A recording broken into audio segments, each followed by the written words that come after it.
Hey Tim. Hey, Mike. So in this video, I'm going to talk us through the negotiation process. So this is within the negotiation itself, within the meeting or series of meetings, what kind of steps and stages do you want to go through in order to reach a really great agreement at the end of it?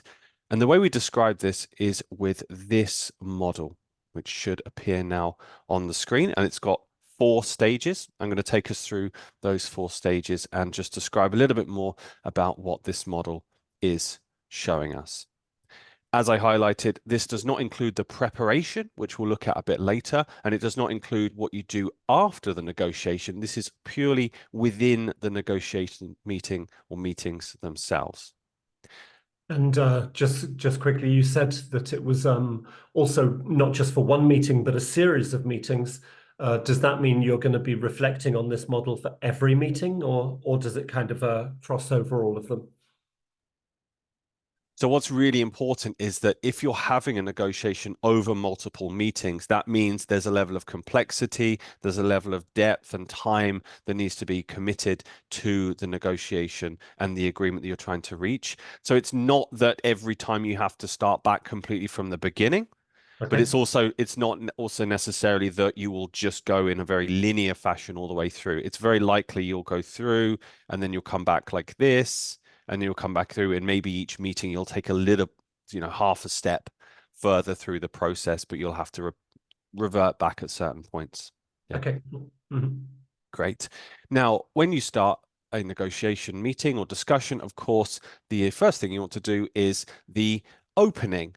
So in later videos, we will take a look in more depth at each of these stages, but in the opening stage, very simply, this is where you introduce yourself if necessary. You maybe have a bit of a small talk. You absolutely want to set an agenda so it's very clear the topic on the table. And what's really, really important is to establish a common ground. As we highlighted in the previous video, this is a collaborative negotiation. You and your counterpart, you're working together for a shared goal. So when you take that shared goal and put it very clearly onto the table, it's clear that you're there to create a better mutual achievement than either of you could achieve without each other. So it creates this positive environment just from the beginning. And I had a discussion with a colleague yesterday. He said he went into a negotiation and his counterpart was rejecting the fact that they were working together right from the very beginning. And he said that this was a good indication for him that the sales process had not been completed. Yeah, so they had to go back and look at the existing proposal. And he said it was quite interesting because he was prepared for the negotiation. It was not the case. They had to go back into the proposal as it stood at the moment and start understanding problems, pains, needs again in order to kind of sign that off. So if I've got other people at the negotiation with me, I'm assuming that this is the stage where we're doing this introductions of all parties around the table. Absolutely, yes, yes. Now, there's a very strong likelihood, of course, that you might be a solo negotiator, especially if it's not a formal negotiation.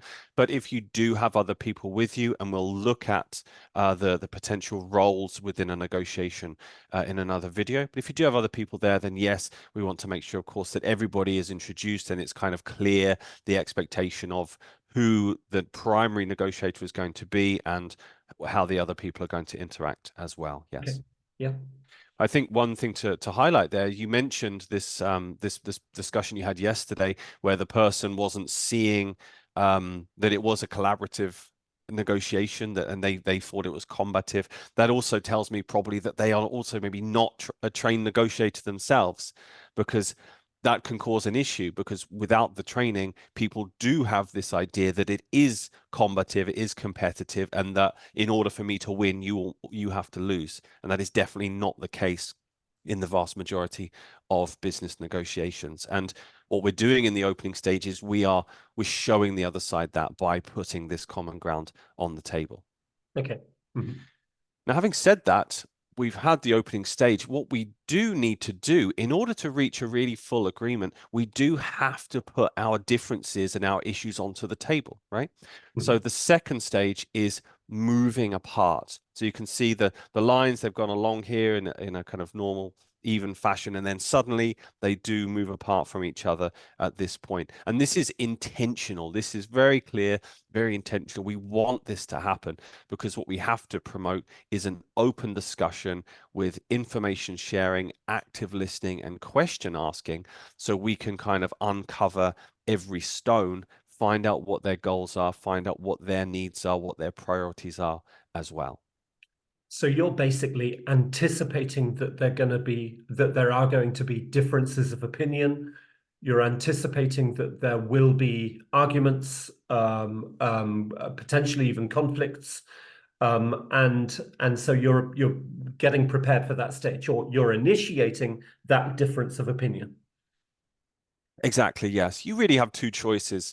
You either open that discussion and uncover that issue now, or you deal with it later when it's a bigger problem, contracts have been signed, and then it causes a much bigger rift in the relationship between you and your counterpart. So it's much better for the process that you actively promote this discussion phase where they can share their issues, where they can tell you what they need. And that also means that when we get to the next stage, we can make better proposals that actually give them a better solution. But I can see this being quite challenging on an emotional level because you're asking the negotiator to maybe do something that is not natural for them, which is, escalating a problem where there wasn't one to begin with, and basically saying, dear counterpart, we've got a problem. You didn't know that we had one, but we do have one. This is what it is. And it's like, are you looking for a fight? Because I am. Let's have it now. Well, you're absolutely right. It's not the easiest stage of the process, but it is an absolutely necessary one. So the first thing I would say about that is when you establish the common ground in the opening, everything else is framed around that common ground. So yes, you are putting a problem on the table, but the reason you're putting the problem on the table is a desire to find a mutually beneficial solution to that problem. So Okay. I think from the emotional aspect, that common ground is really fundamental. And without it, yes, it can be much more difficult to approach those areas where there are issues. Okay. So hopefully in the moving apart section, you've had these very open discussions. You've both been very candid. Your counterpart has shared with you their issues. So you have a really good and clear understanding of what their needs are, what their priorities are as well. You then move into the third stage, which is coming back together. So you see the arrows are already moving and getting closer together again. This is where you make your proposals. So we talk about the language of negotiation. Now we're going to highlight that in more detail in the dedicated video for this phase. But Mhm. when you use the language of negotiation, the key concept is reciprocation. So what are you giving to me and what am I giving to you in return? And if you've done a great second stage, moving apart, then this can be very easy because you understand what they need, you understand the priorities, you understand their bottom lines, and you can simply put the jigsaw pieces together. Yeah. And also quite challenging from the perspective of negotiating with a customer in a sales situation, because the stereotype of the customer is that they want you to do something cheaper than what was originally agreed, and they don't want to give you anything else in return, which means it's really a very innovative and creative stage, because you need to look and think and find things that they can give to you and you can give to them, which are going to be acceptable from both sides. Yeah, absolutely. Absolutely. So again, creating this open atmosphere, having these discussions, using active listening, asking these probing and open questions. This is where we really want to uncover those areas where there is a little bit of wiggle room. There is something else they can offer. And we're also not just talking about the obvious things like the financial cost. We're also talking about the additional areas where you can kind of widen the pie to actually make it an even better agreement for you and for them. Now, I'm going to be a little bit disruptive here for our viewers when I say that even though this makes sense and sounds logical, we've been doing negotiation role plays for 15 years, and even the most experienced negotiators find it challenging to come up with good ideas which help people and sides come together.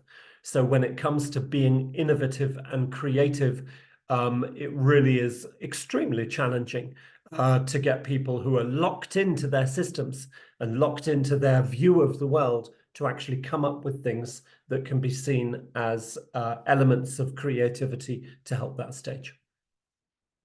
Yeah, that's absolutely right. One thing that we'll look at actually in the next video is a part of your preparation that can help you in these stages, can help get these kind of creative ideas coming so that you're not always just trying to think of them spontaneously in that moment. You've already spent some time looking at areas where you can, yeah, find creative solutions to issues. So through this process, you've had your opening, you've moved apart where you've explored the issues, you understand your counterpart even better now. You've then made some excellent proposals, they've made counter proposals. And the final stage then is, of course, reaching that agreement where you've finally come together and you've actually reached this point of the agreement where you've met each other in the middle. So this is where you're closing things off. The negotiation is coming to an end. So what do you do? Well, you need to make sure that you summarize. It needs to be absolutely crystal clear what's been agreed and what hasn't. And what you need to make clear is, for example, the next steps as well, Tim. So that's the signed contract, I'm assuming the signed agreement, which means taking good notes, going back over those notes, making sure that everything that has been agreed to has really been agreed to, and verbally signing it off, and then maybe even physically signing it off at the end. And now I see what you meant by the fact that you may have to go back in the process again, because it could well be that what you think an agreement is not actually an agreement when you get to this stage and say, so did we agree to that? Hmm. Yeah, that's absolutely the case. One of the most important techniques in a negotiation is summarizing. So we'll look at this again a bit later on, but it's not the case that you should get to here and give one summary. It is absolutely the case that summaries should be given, not necessarily for the opening, that part should be clear, but summaries within the moving away section, certainly a very clear summary before you start to make those proposals, and a summary after every 10 15 minutes of discussion to make sure both sides are absolutely clear on what is agreed, what's not agreed, what's left on the table, or any other areas that need to be discussed. Do you remember in the previous video we said, look, that the negotiation is a kind of mini leadership course in a way? Just think about this from the leader's perspective. The opening, leaders have to be able to create a good atmosphere. Moving apart, leaders have to be able to put problems on the table and make sure they're discussed in a productive and proactive and positive way. Coming together, leaders have to create areas where people can be creative and come up with new ideas and prototypes and solutions. And the agreement stage, leaders have to be able to summarize well, or they have to be able to delegate it to somebody who's able to summarize well. So I like that. Excellent. And in the next video, we're going to take a look at the stage that comes before all of this, which is the preparation stage. Great.